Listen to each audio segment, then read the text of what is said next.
day 3 of the campaign in Wakefield. I've come across this. It's on a lamppost, this sticker. It says, "No one is illegal and yeah, racist vans won't divide us."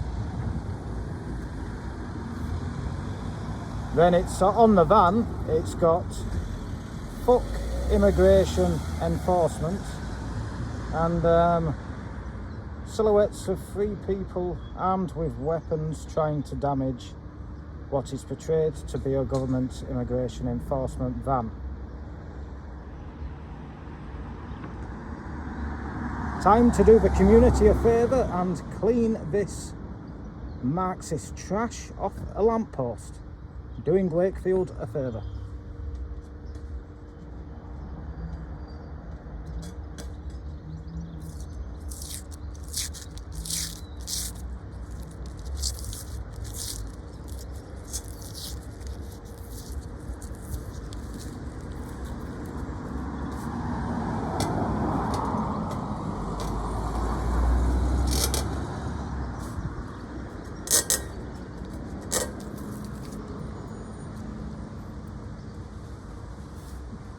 It's stuck on rather well.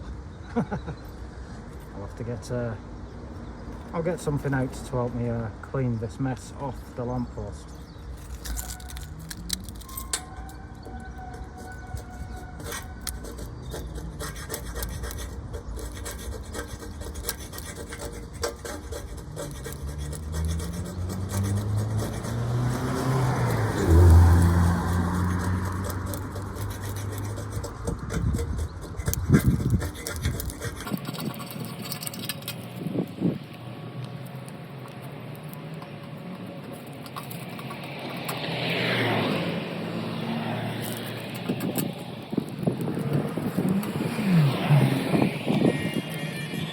There we go, you get the picture, job done. I'll clean it off entirely and remove the rubbish into a bin.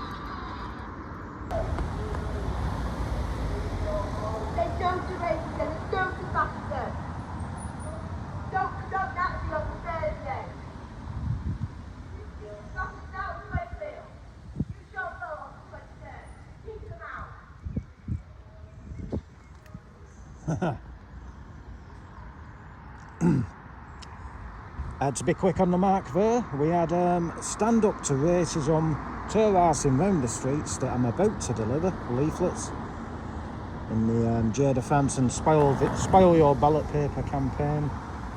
And yes, the tour housing round the streets, screaming out the usual left-wing Marxist tripe. Let's hope these voters do not listen to them. They are encouraging people to vote for the Labour Party. That just gives you a little hint as to who funds Stand Up to Racism. Of course, they are government funded as well. So the government fund these people, Hope Not Hate and Stand Up to Racism, and they are campaigning for the Labour Party. That's the government really needs to think about what organisations they are giving their money to.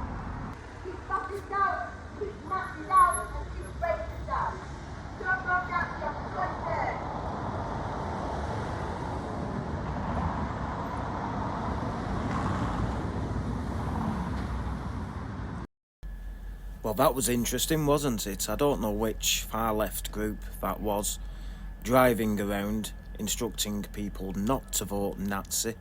I don't know who they're referring to as Nazis, but yes, the Nazi Party hasn't come out from extinction since 1940s Germany to stand in the Wakefield by-election. This is crazy stuff from the far left, but that's what we expect. It could be Stand Up to Racism, Resisting Hate, or Hope Not Hate. It's one of these state-funded far left organisations. Now, what's interesting, I've noticed in the leaflets, is not one but 2 of the candidates, including the Tory candidate, have highlighted that the Labour candidate doesn't live in Wakefield and he lives in Calder Valley. In the last few weeks, the Labour Party have parachuted their candidate, Simon Lightwood, in from their plotting offices in London. Despite not living in Wakefield, Simon claims to have strong links in the city.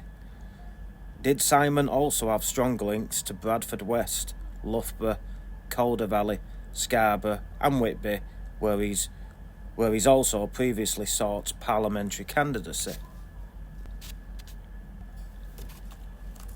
Labour have been trying to place their candidate, Simon Lightwood, for years, and this time they resorted to ill methods in the selection process to get him in.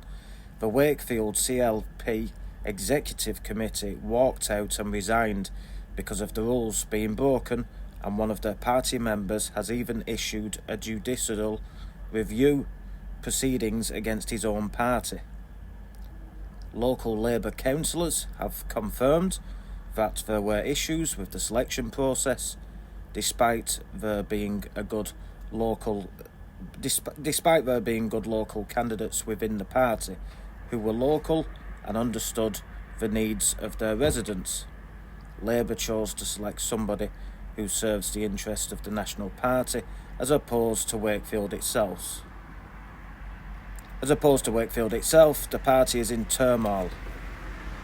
So not one but two of the candidates in the election, including the Tory candidate, have highlighted that this man doesn't live in Wakefield.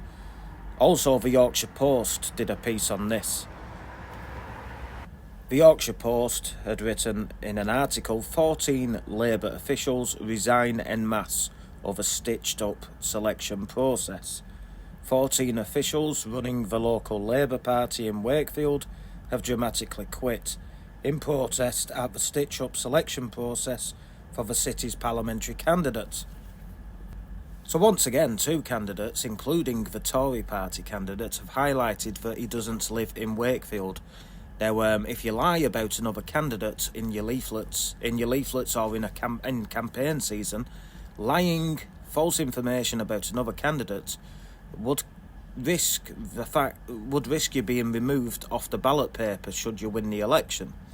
So I'm pretty sure the Tory candidate wouldn't be so stupid to make such false information. So it's quite clear that he doesn't live in Wakefield. However, look at this on one of his leaflets. He's blatantly lied and said in one of his leaflets, "I moved to Wakefield to study, I stayed, met my partner and we bought our first home here. For too long the Tories have let Wakefield down. I will fight your corner in Parliament and the fresh start that Wakefield deserves." So the Labour candidate has quite blatantly lied to the constituents. He's lied on his leaflet. He's lied and said that he lives in Wakefield because the other two candidates and the Yorkshire Post are not lying. So if this man gets elected, he's already lied before being elected. He's lied in order to try and get elected. Now that should just show, and I'm sure the Tories are no angels. They've probably lied as well. The Tory candidate's probably lied as well in his literature, but he's not lied about this one, and neither has the other candidate who's highlighted this. He doesn't live in Wakefield. Simon Lightwood has lied on his leaflet. The other two candidates, I repeat, the other two candidates wouldn't risk being thrown off the ballot paper should they win the election and get disqualified over a serious lie. And Simon here has lied to the constituents, saying the opposite, that he lives in Wakefield. Now this should just show everybody that you can't trust any of these people, and in this election everyone should spoil the ballot paper, write a message on that ballot paper. Remember, every single spoilt ballot message written on that ballot paper gets shown, it gets read out and then shown to the candidates. Every single one, every single message gets read out to the candidates. So please don't think many people here will be like, we've been going to the doors and they're saying I'm not bothering voting, they're all the same. Well, yeah, that's quite right, but instead of not voting, spoil your ballot, write your message, go to town with it, write exactly what you think about these corrupt parliament, this corrupt government, the corrupt opposition. The whole thing is corrupt. Write that down in a message. Send them the biggest message you can. Spoil the ballot. Instead of not voting, turn up and spoil the ballot. Write the message and think about it. The more spoilt ballot papers they get and the more messages they have to listen to, the longer they have to stay there.